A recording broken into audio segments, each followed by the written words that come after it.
दोस्तों अफ्रीका गेंदबाजों की धज्जियां उड़ाते हुए उनकी छाती पर चढ़कर किंग कोहली ने फाइनल में रच दिया इतिहास। तो उनकी भयंकर बल्लेबाजी का मुरीद हो गया पूरा क्रिकेट जगत। यहां तक कि अब उनकी तारीफों के कसीदे पढ़ते हुए गौतम गंभीर से लेकर AB डिविलियर्स, रिकी पॉन्टिंग से लेकर शोएब अख्तर जैसे बड़े बड़े दिग्गज खिलाड़ियों ने भी उनकी तारीफों में फूल बरसाए हैं। तो आखिर किसने विराट कोहली को टीम इंडिया का सबसे बड़ा हीरो बताया, किसने उनके सम्मान में क्या कहा, यह सब तो हम आपको दिखाएंगे ही। लेकिन उससे पहले आपको क्या लगता है कि विराट कोहली और रोहित शर्मा में कौन है सबसे महान खिलाड़ी और कप्तान? अपनी राय नीचे कमेंट बॉक्स में जरूर बताइएगा। दोस्तों 2023 की कहानी एक बार फिर 2024 T20 वर्ल्ड कप के फाइनल में ऑलमोस्ट दोहरा दी गई थी, जब अफ्रीका की टीम के सामने भारत का टॉप ऑर्डर ताश के पत्तों की तरह बिखर गया था। जी हां, पहले बैटिंग करने का फैसला टीम इंडिया पर उस समय भारी पड़ गया जब कप्तान रोहित 9 बनाकर पवेलियन लौट गए तो ऋषभ पंत को तो खाता भी खोलने का मौका नहीं मिला। यहां तक कि T20 के सबसे बड़े फ्रॉड सूर्य कुमार यादव भी केवल 3 रन बनाकर पवेलियन की शोभा बढ़ाने लौट गए। मात्र 24 रन ही स्कोर कार्ड पर बने थे और टीम इंडिया के 3 धुरंधर पवेलियन में थे। ऐसा लगा कि भारतीय टीम बुरी तरह से इस मैच में भी हार जाएगी और हम 150 रन भी नहीं बना पाएंगे। लेकिन सलाम है विराट कोहली को, इस खिलाड़ी ने एक बार फिर साबित कर दिखाया कि ऐसे ही नहीं, वो क्रिकेट के बेताज बादशाह हैं। उन्होंने समझदारी दिखाते हुए न केवल चट्टान की तरह डटकर बल्लेबाजी की, पहले अक्षर पटेल के साथ मिलकर चौके छक्कों की सुनामी लाते हुए 72 रनों की मैच विनिंग साझेदारी को अंजाम दिया। 46 गेंद में अपना अर्धशतक पूरा किया तो अफ्रीकी गेंदबाजों ने उनको नानी याद दिलाते हुए केवल 59 गेंद पर 6 चौके और 2 गगनचुंबी छक्कों की बदौलत 76 रनों की ऐतिहासिक पारी खेलकर विराट कोहली ने अपने बल्लेबाजी से न केवल इतिहास लिखा बल्कि टीम इंडिया को एक मैच विनिंग स्कोर तक भी पहुंचा दिया। वो टीम इंडिया के सबसे बड़े संकट मोचन बने और अपने नाम का डंका बचाकर रख दिया। इसके बाद तो अब न केवल करोड़ हिंदुस्तानी विराट कोहली के सामने सजदा कर रहे हैं बल्कि अब तो दुनिया के कई बड़े बड़े दिग्गज भी विराट कोहली के सम्मान में दिल से तालियां बजाने को मजबूर हो गए। जी हां दोस्तों, सबसे पहले खुद विराट कोहली के सबसे बड़े हेटर माने जाने वाले गौतम गंभीर ने भी अब उनकी तारीफ में फूल बरसाते हुए बयान दिया और कहा कि vote down to king Kohli. मुझे ये कहते हुए शर्म नहीं कि विराट हमारे लिए मसीहा बनकर आए हैं। मुश्किल की घड़ी में एक बार फिर विराट कोहली टीम इंडिया के सबसे बड़े हीरो बने। अफ्रीका को उन्होंने न केवल औकात दिखाई बल्कि उन सबकी बोलती बंद कर दी जिन्होंने विराट पर उंगली उठाई थी। दिल से कहूं तो यदि विराट कोहली नहीं होते तो आज दोबारा से हम सब हार जाते। मैं इस पारी के लिए विराट का जितना धन्यवाद दूं उतना कम है। उन्होंने एक बार फिर हमें बेइज्जत होने से बचा लिया। Thank you so much Virat. तो केवल वही नहीं दोस्तों, अब तो जिस देश की पिटाई हुई उन्हीं के महान खिलाड़ी AB डिविलियर्स ने भी विराट को सलाम करते हुए कहा कि मुझे हमेशा से पता था यदि विराट कोहली क्रीज पर रहेंगे तो वो हमें कभी नहीं जीतने देंगे। और भले ही मेरा दिल टूट गया है विराट की बैटिंग देखकर, लेकिन मैं उनके लिए बेहद खुश हूँ। अब तक लोग सबसे उन पर सवाल उठा रहे थे लेकिन उन्होंने साबित कर दिखाया कि वो अपने देश के सबसे बड़े हीरो हैं और उनके होते हुए हिंदुस्तान की तरफ कोई उंगली भी नहीं उठा सकता है। विराट की ये पारी सालों साल तक याद की जाएगी और इतिहास के पन्नों में उनका नाम सुनहरे अक्षरों में लिखा जाएगा। तो दोस्तों आपने कैसे इन दोनों दिग्गजों के ने तो अब विराट की तारीफों में जमकर कसीदे पढ़े। तो केवल वही नहीं, ऑस्ट्रेलिया के महानतम रिकी पॉन्टिंग ने कहा कि मुझे लगा था टीम इंडिया हार जाएगी लेकिन विराट कोहली ने जिस तरीके से लाजवाब बल्लेबाजी की, पहले अक्षर पटेल और फिर शिवम दुबे के साथ मिलकर जिस तरीके से फाइनल में उन्होंने इतिहास लिखा है वो तारीफ करने के योग्य है। आज मुझे ये कहते हुए प्राउड हो रहा है कि विराट कोहली से बड़ा बल्लेबाज इस दुनिया में कोई नहीं है। मुझे लगता है कि विराट कोहली तो सचिन तेंदुलकर को भी पीछे छोड़ देंगे और क्रिकेट के अगले भगवान वही बनेंगे।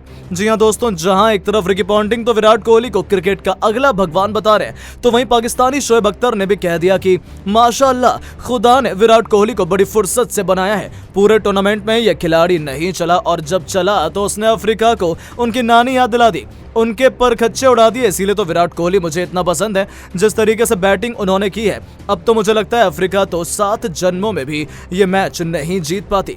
दिल से सलाम है विराट कोहली, आप दुनिया के नंबर 1 खिलाड़ी है। यही एक बार फिर से साबित हो गया है। तो दोस्तों सच में विराट कोहली तो महान है, उन्होंने हिंदुस्तान की इज्जत बचा ली है, ऐसा सबका मानना है। सभी उनकी खूब तारीफ कर रहे हैं, करोड़ों हिंदुस्तानी उन्हें मसीहा बता रहे हैं। लेकिन दोस्तों अब आपको क्या लगता है कि विराट कोहली इस फाइनल में मैन ऑफ द मैच बनेंगे या नहीं? अपनी कीमती राय नीचे कमेंट करके जरूर बताएं। दोस्तों जीत के बाद विराट ने संन्यास का ऐलान कर दिया, लेकिन जाते जाते क्रिकेट को अलविदा कहते हुए भी वर्ल्ड कप जीतकर उन्होंने रोहित पर कुछ ऐसा कहा कि सुनकर आप भी रो पड़ेंगे आज।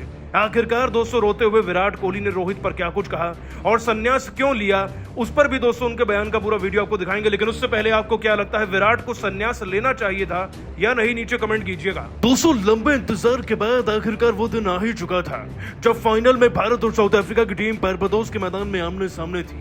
आपको बता दें कि शुरुआत इतनी भयानक थी कि भारतीय फैन जो मैदान में मौजूद थे वो सीट पर चढ़कर अपनी सांसें रोककर खड़े हो गए थे कि अगली गेंद पर क्या होगा। क्योंकि दोस्तों इससे पहले कि मैच शुरू होता अच्छे तरीके से हमारे 3 विकेट हो चुके थे।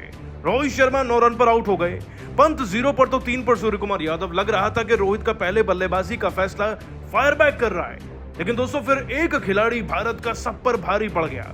ये वही खिलाड़ी है जिसकी पिछले मैच में रोहित शर्मा ने तारीफ करते हुए कहा था कि ये फाइनल की तैयारी कर रहे हैं, देखते जाइए। और दोस्तों वो हैं विराट कोहली। 59 गेंदों में 128 के स्ट्राइक रेट से दोस्तों विराट कोहली ने 6 चौके 2 छक्के लगाकर 76 रन की पारी खेली और यही 76 रन की पारी भारत की बैकबोन बन गई इस मैच में। आगे चलकर दोस्तों अक्षर पटेल ने 31 में 47 तो 16 में 27 रन शिवम दुबे ने भी लगाए और इतनी अच्छी पारियों के बल पर भारत का स्कोर अब 176 पहुंचा। उस टीम का स्कोर 176 पहुंचा दोस्तों जिसका स्कोर 100-125 भी नहीं पहुंचने की उम्मीद थी। लेकिन अब भी अफ्रीका की टीम के धाकड़ बल्लेबाजों का मैदान में आना बाकी था और उन्हें फॉर ग्रांटेड बिल्कुल भी नहीं लिया जा सकता था। आते ही दोस्तों जसप्रीत बुमराह ने पहला झटका हेनरिक्स को क्लीन बोल्ड करके दिया उन्हें। उसके बाद दोस्तों मार्करम को कप्तान को निपटाया हमारे अर्शदीप सिंह ने, वो भी 4 रन पर। आगे चलकर दोस्तों अक्षर ने महत्वपूर्ण विकेट निकाला ट्रिस्टन स्टब्स का, और जो खिलाड़ी सब पर भारी पड़ रहा था, जो सबकी बैंड बजा कर रख रहा था, क्विंटन डिको की 31 में 39 रन लगा के दोस्तों उनको आउट किया अर्शदीप सिंह ने ही। दोस्तों इतनी धाकड़ गेंदबाजी और रनों की बौछारें हो रही थी कि अब रोमांच चौगुना हो चुका था। 106 पर 4 विकेट हो गए थे और जीतने के लिए देखा जाए तो 41 गेंदों में 66 रन की ही दरकार थी। मामला अभी भी बेहद ही पेचीदा था और मुकाबला दोनों तरफा हो सकता था। और दोस्तों इसके बाद मामला पेचीदा हो भी गया था। मैच इतना ज्यादा फंस चुका था कि बता पाना मुश्किल था कि जीतेगा कौन, क्योंकि दोस्तों जीत के लिए मात्र और मात्र 30 गेंदों में 30 रन चाहिए थे। लेकिन दोस्तों कहते हैं ना, होनी को कोई नहीं टाल सकता, और भारतीय क्रिकेट टीम होनी को भी टाल देती है अपनी परफॉर्मेंस से। दोस्तों परफॉर्मेंस से मैच को अंतिम ओवर तक ले जाया गया और जब 6 गेंदों में 16 रन चाहिए थे तब हार्दिक पांड्या ने चमत्कार करते हुए मिलर को कैच आउट कराया और भारत को मैच भी जिताया। दोस्तों भारत ने तो इतिहास रचा ही, लेकिन इसके बाद कुछ ऐसा हो गया जो सबको रुला गया। भारत की जीत नहीं, उसने तो रुलाया ही, लेकिन उससे भी ज्यादा रुलाया दोस्तों विराट के बयान ने, बयान संन्यास का। दोस्तों विराट कोहली ने मैन ऑफ द मैच का अवार्ड रिसीव किया और T20 से ही संन्यास ले डाला है। और संन्यास लेने के बाद दोस्तों रोहित शर्मा पर जो विराट ने कहा ना, वो सुनकर आपका भी दिल पसीज जाएगा। दोस्तों आपको बता दें कि विराट ने अपने बयान में कहा, ये मेरा आखिरी T20 वर्ल्ड कप था। आज भारत के लिए मैंने अपना आखिरी T20 गेम भी खेला है। मैं जानता हूँ ये फैसला बहुत कठोर है, लेकिन मैं खुद को रोक नहीं सकता। हम जीत गए और ये मेरा सपना था जो कि आज साकार हुआ रोहित शर्मा के बल पर। ये मैन ऑफ द मैच के अवार्ड्स, ये तारीफ मेरे लिए कुछ मायने नहीं रखती। बस भारत को एक बार आईसीसी की ट्रॉफी जिताना चाहता था, अपनी कप्तानी नहीं तो क्या, रोहित भाई की कप्तानी के अंडर हम जीते हैं। और मैं कहना चाहता हूं दुनिया भर के सामने कि ऐसा कप्तान, ऐसा खिलाड़ी और ऐसा दोस्त मैंने जीवन भर में नहीं देखा। इनके साथ जितने भी गेम खेले वो जिंदगी भर याद रहेंगे। हम ये ट्रॉफी जीत गए, इससे बेहतर और कुछ हो ही नहीं सकता। रोहित इस सदी के सबसे बेहतर कप्तान है मेरी नजर में। तो ये मैन ऑफ द मैच के अवार्ड, ये ट्रॉफी उनके नाम और मेरे उन करोड़ों भारत देशवासियों के नाम जो मुझे भी ट्रॉफी जीतता हुआ देखना चाहते थे। अब वक्त आ गया है कि युवा पीढ़ी आगे चलकर मेरी जगह ले और अच्छा प्रदर्शन करके दिखाए, भारत को जिताए। ये जीत हम डिजर्व करते थे। दोस्तों विराट का बयान वाकई में रुला गया। ऐसा खिलाड़ी जिसने भारत को क्या कुछ नहीं दिया, आज वो संन्यास ले चुका है। वैसे विराट की इन सब पारियों को, इस जीत को 10 में से कितने नंबर देंगे, नीचे कमेंट कीजिएगा। और एडम मार्करम ने दोस्तों उस कैच को हार का सबसे बड़ा जिम्मेदार बताते हुए सूर्य पांड्या पर जो कहा है ना, सुनकर आप भी दंग रहने वाले हैं। आखिरकार दोस्तों क्या बोले मार्करम, उनके बयान का पूरा वीडियो आपको दिखाएंगे। लेकिन उससे पहले आप सभी को क्या लगता है, उस कैच को 10 में से कितने नंबर मिलेंगे, नीचे कमेंट कर जरूर बताइएगा। मैं 229 जून वो रात है जिसका इंतजार 1 दशक से ज्यादा से हो रहा है, क्योंकि इतने सालों से भारत में कोई आईसीसी की ट्रॉफी नहीं आ पाई है। और आज जैसे ही मैच शुरू हुआ ना, वैसे ही दोस्तों सिक्का भारत के खिलाफ ही उछलने लगा।